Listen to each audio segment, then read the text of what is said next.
Hello everyone, my name is Laura Heimerman and I'll be your Peaceful Solution instructor for this afternoon. And today we're going to be covering responsibility. And this is the intermediate series or the junior high of the responsibility unit, the teacher's manual that we're going to be covering today. And I put up some points on the board here. This comes from the note to the teacher. And if you're following along in your book, we're going to be covering procedures 2, 4, 5, and 6. And those can be found on page E of your book. And so some of the things that we're going to be covering in this chapter, first one is, what is moral responsibility? How is our society affected by irresponsibility? And I know we can all probably think about some ways that we're affected when people aren't responsible for their duties. How do we become responsible? How does a positive attitude help us be responsible? How do we make responsible choices? And what are some age-appropriate duties and obligations? And those, again, can be found on page E of the Peaceful Solution Junior High Responsibility Unit. So can I get my first reader to come on up?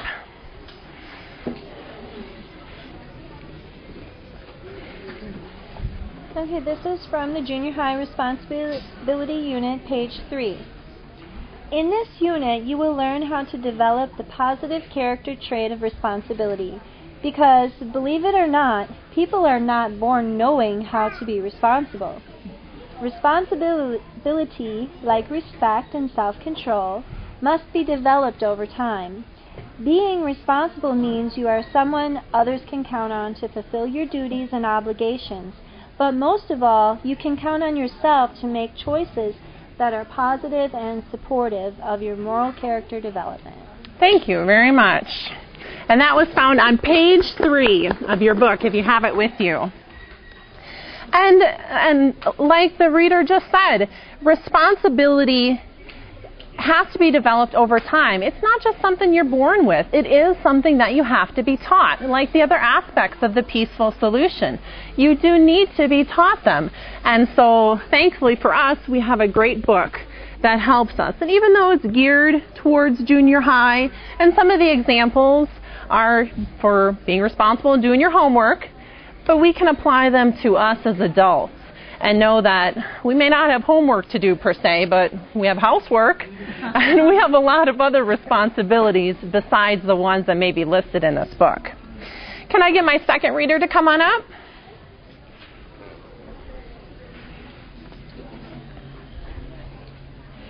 Junior High Responsibility Unit, page 3.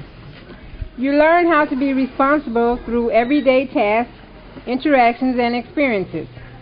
The tasks that we sometimes think are boring because they take us away from the things that we like to do, we want to do, are often the ones that teach us how to be responsible. So the next time you are told to turn off the TV, close the back door, or feed the dog, don't get upset. You are being taught how to become a responsible person. Developing a responsible character takes time and determination. But being someone others can count on as dependable and trustworthy is well worth the effort. Thank you very much. Definitely. It's definitely well worth the effort. And I want you to be thinking about some of the responsibilities that you have.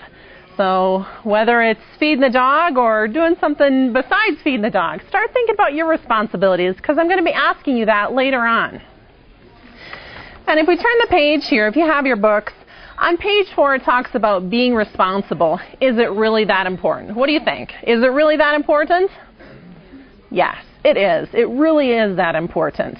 And, you know, I think if we thought about it, there's lots of ways that we are affected when people aren't responsible. And the example it gives in the book is, you know, the children waiting for a bus driver. What if the bus driver just chooses not to show up one day? It would affect more than just those students, but the teachers and everyone. We're all affected by each other. And if you turn to the next page, we're going to talk about shared responsibilities. And that's my it goes along with how we're affected by irresponsibility, because there are some shared responsibilities that we all do have. This is on page 8, and it says, although we have different responsibilities, if everyone fulfills their duties as they are instructed, we could create a world where we can rely on and trust others. And isn't that a nice picture, that we can rely on and trust others? How many of you have that one person, or maybe 2 or 3, that you know no matter what, your flat tire, something's going wrong, you can call them and rely on them? How many of you have that person? They're nice to have because you know that they're responsible and they'll be there for you. And it goes on to say, of course, some people have more responsibilities than others. A man with a family will have more responsibilities than his teenage son. And a president will have the responsibility of taking care of his own family as well as the citizens of his country.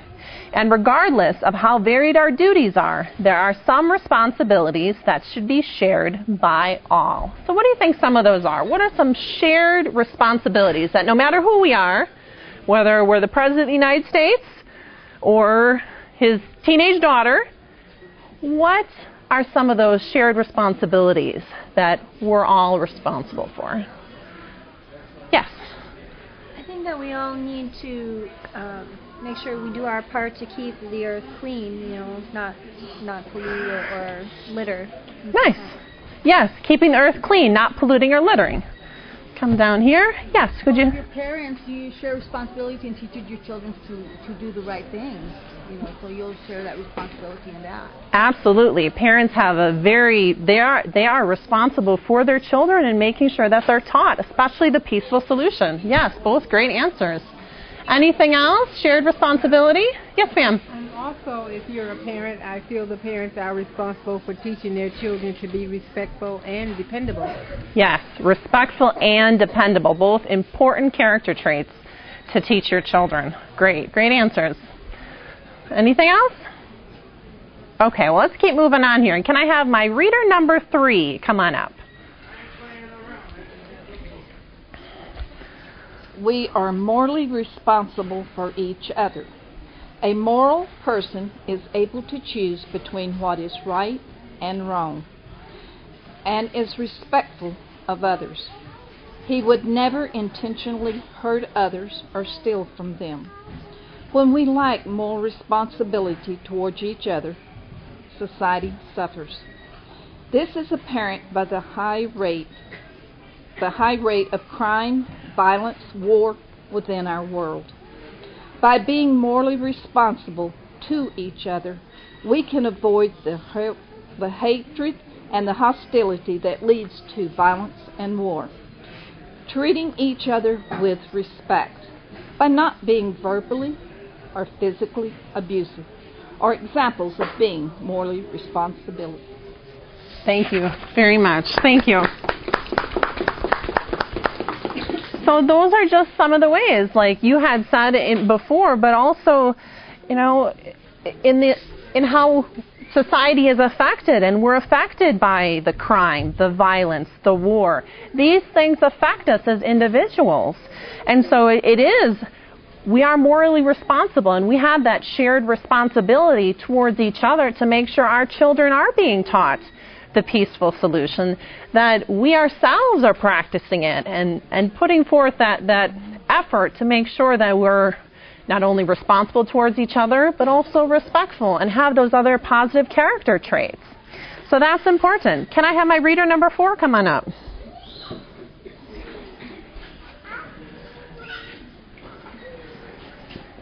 Continuing on page 8, we are responsible for our environment. This is the only planet in the universe that we can live on at this time.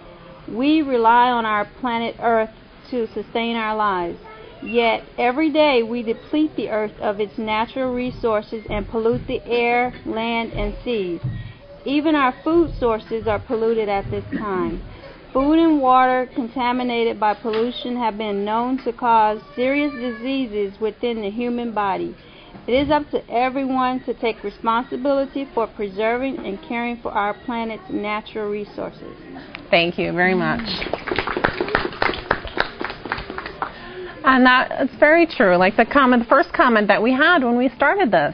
We all live on this earth, and it is our responsibility to make sure it is cared for. And what we do, it does affect the next person.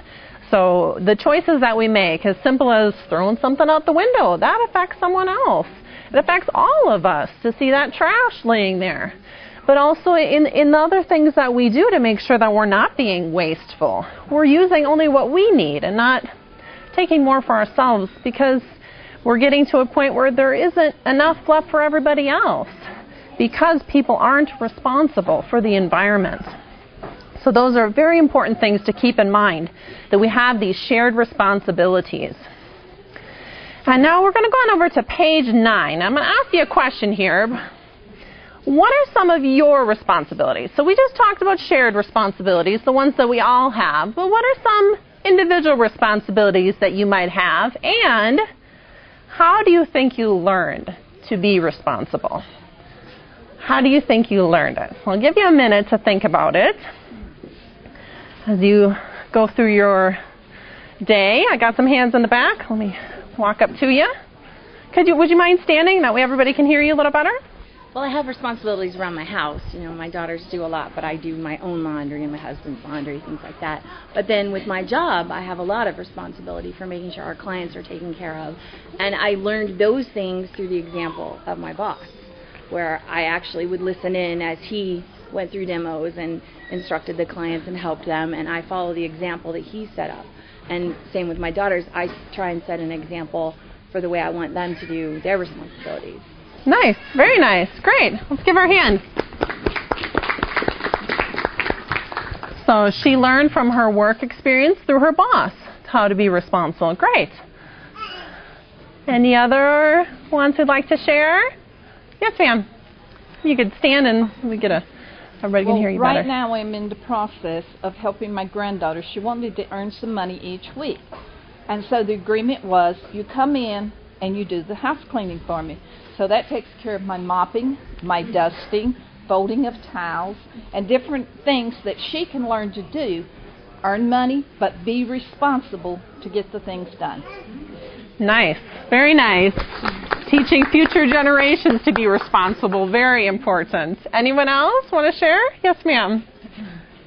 Oh, well, like the lady said, one of my grandsons, my oldest one, he's learning to be responsible because I have 2 puppies, Chihuahua mixes, and his job is to feed them, to bathe them, take them out for exercise, and to just, cut the area around where they live and to muck out their pen, so he earns money doing that, and he's learning to be responsible for animals, Nice. Very nice. Yes, I know for myself, having animals is a big responsibility. I have 2 dogs, and they need that love and affection and, someone to make sure that they're fed and watered and their needs are met. So that is important. Yes, ma'am. I have responsibilities at home and my job, and how I started to learn responsibility was at home through my parents, and they taught me to be responsible by earning a car and how the steps that I needed to go through to earn that car. Nice. So that was one way I learned responsibility. Great. Excellent. So from her parents, learning being responsible and earning that car. Great. All great things that our parents taught us. We may not have appreciated them at the time, but certainly as adults, we can appreciate them even more. Can I get my reader number 5 to come on up?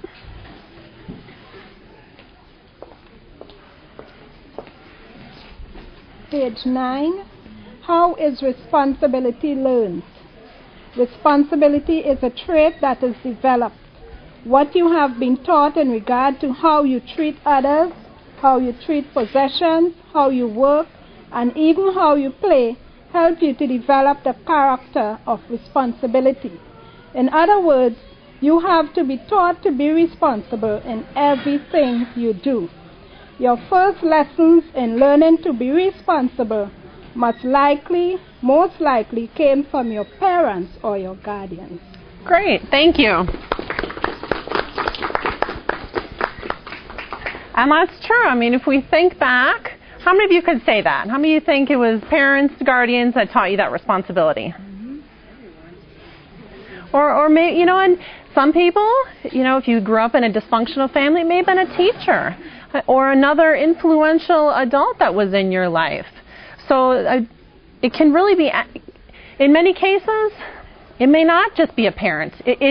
As a society as a whole, it really should be all of us teaching our children to be responsible. Yes, ma'am? I grew up in a household with two parents, but I did spend a lot of time with my grandparents, and I know that they, watching them and being with them, I learned a lot about responsibility from them. Yes, definitely. Grandparents, extended families, all great that have the opportunity to teach responsibility. And I know for myself, it goes on to talk about how one of the points here is what are age-appropriate duties and obligations. And I can remember learning responsibility as a child. My family came from Wisconsin and lived in the country my whole life. Always had lots of outside jobs to do. We had goats to feed, lawn to mow, and in winter it would get very cold, so we'd have to bring in firewood. And I can remember being little, so can't even remember. Maybe 5, maybe a little younger than that. And my job was the door opener. That was my job. So as my, big brothers came with their, arms full of wood, my job was to open and close the door for them. And you know what? I should have realized how nice I had that. Because then as I got older, then my little brother took the job of the door opener, and here I had to take a piece of wood in. So learning those responsibilities help us. And that was one of the ways that I learned it, just by seeing, okay, I may be too little for that, but, too little to carry in a whole load of wood, but I'm not too little to open the door and to help out with that task that was done. Can anybody else think of any other age-appropriate responsibilities that they experienced as a child? Yes, ma'am. Well, I can remember being 4, and I had 2 older sisters, 6 and 9, I think, and they wanted me to learn the proper way to wash dishes. So at 4 years old, they set me at this task. Now I had to pull a chair to the sink and literally do this job. Water everywhere. It took me hours.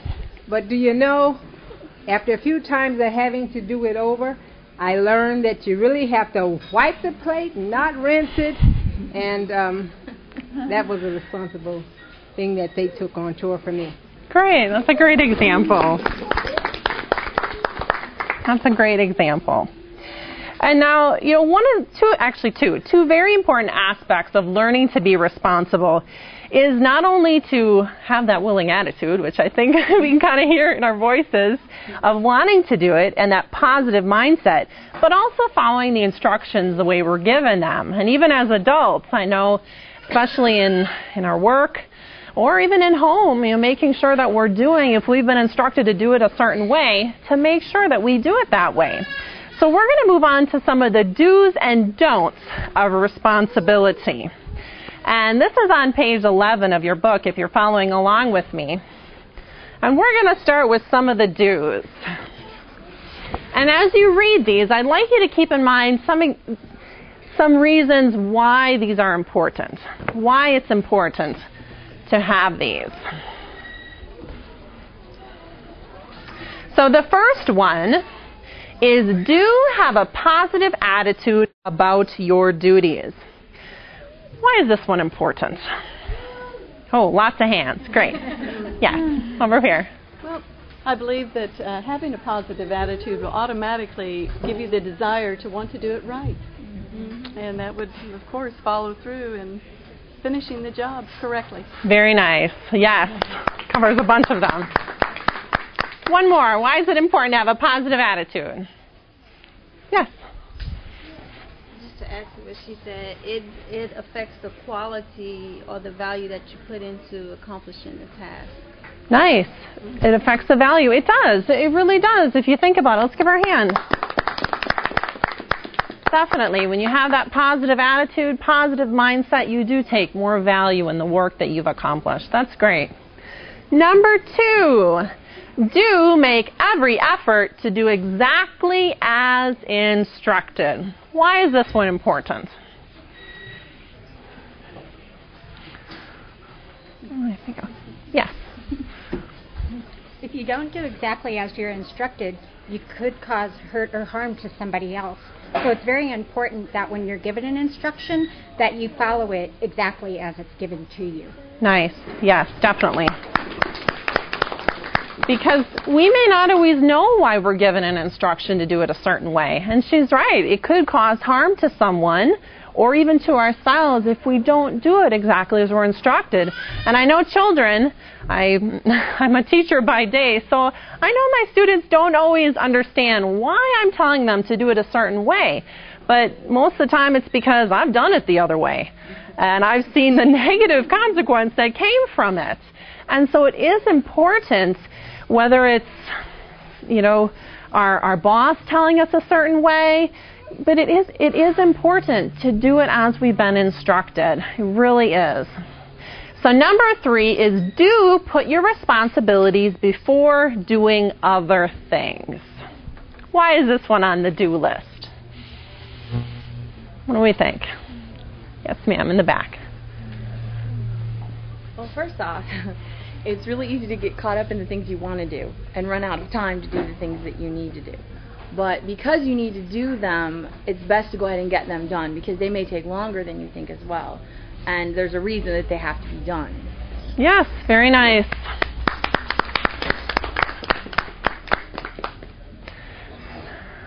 I mean, let's face it. Are our responsibilities always the most fun thing in the world to do?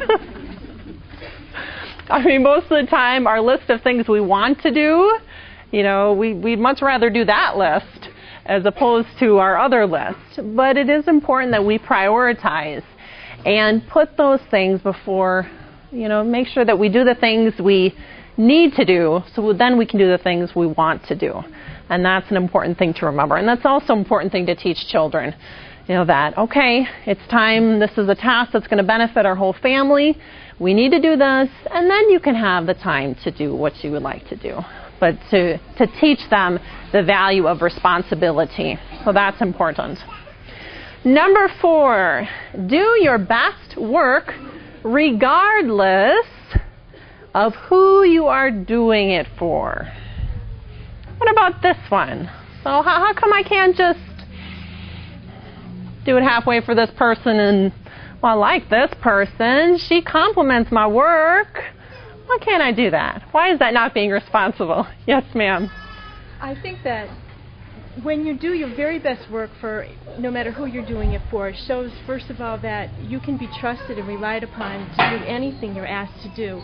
It shows that that you're very responsible and that you've learned, you can learn and do other things that you're asked to do as well. Yes, definitely. You prove yourself trustworthy. Great answer. Yes, ma'am, in the middle. It can make or break your reputation too. That's a great thing to think of also. Yes, you don't want to develop a reputation for, she'll do it for her, but she's not going to do it for me. Yeah, and that is important to remember, to do our best work for everyone. Yes, ma'am. Yes. Also not being a respecter of persons, but that you would respect everyone. That's a great answer too. You're right. Not showing disrespect to one by saying, I'm not going to do that for you, but being respectful and showing our best work no matter who it is that's given us that task. Those are all great answers. Excellent.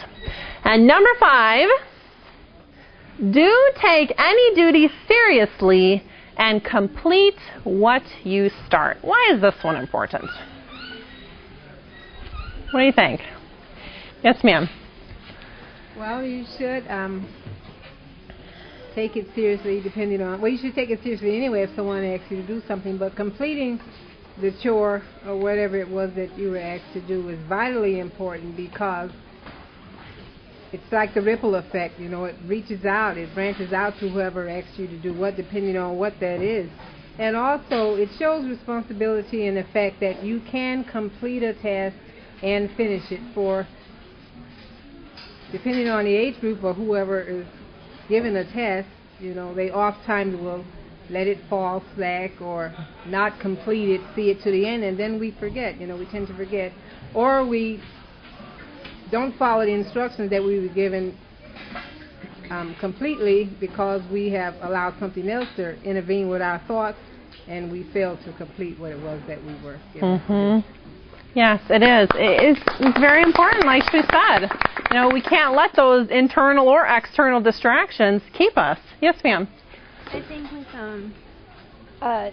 the first part of that, do take any duty seriously. For myself, I know I've been given different assignments and times in volunteer work, and I'll have more than one assignment maybe, and one I'll say, okay, well that's that, and I think I know what I'm doing in it. And as I go along, I come to find out, well, you really should have found out more about that because some things were lacking then, and I maybe didn't take it seriously in the beginning, and that put some people in a bind that maybe counted on me. So then I learned that, okay, next time you have that duty, make sure you know what's going on before it starts. Mm-hmm. Excellent. Sounds like you've been reading about the don'ts of responsibility, too, because that one's coming. Yes, ma'am. Also, going back to being a mother, it can affect or make a huge impact on children when they see us as mothers, taking any duty seriously. It, I guess, helps them to want to do the same. Yes, great answer. And being an example of that is how our children learn. We may say something, but it's going to be what we do that they're going to learn from. And I'm going to keep moving on here. I got one more poster to show you before my time is up. And that's the don'ts of responsibility. Because on the bottom you can see that A is for accountability. And the willingness to answer for your choices and behavior. And sometimes when we fall into doing some of the don'ts of responsibility, then we're also going to come up with the consequences that come from not being responsible. So the first don't is don't approach your duties with a negative attitude. So how are we setting ourselves up, and I'm going to say to fail, with a negative attitude? How are we setting ourselves up to fail? Yes, ma'am. Well, if we approach our responsibilities with a negative attitude, our attitude is slothful, so therefore our work will be just that. We won't care, we won't recheck what we've done, and maybe not even complete it. Mm-hmm. Excellent, yes. Our attitude really does affect our work, and I'm sure we can all kind of dig deep and, examine something that we were given a task to do we really didn't want to do, and look how it turned out versus the one we really did want to do, and to see the difference the difference that our attitude makes. So number 2, don't do your duties halfway. Why is that important? Don't do your duties halfway. Yes, ma'am. If you do your duties only halfway, then you're not completing that duty. And I know for me growing up, I was always taught that if you're going to do a job, do it to the best of your ability or don't do it at all. Yes, excellent. Do it to the best of your ability.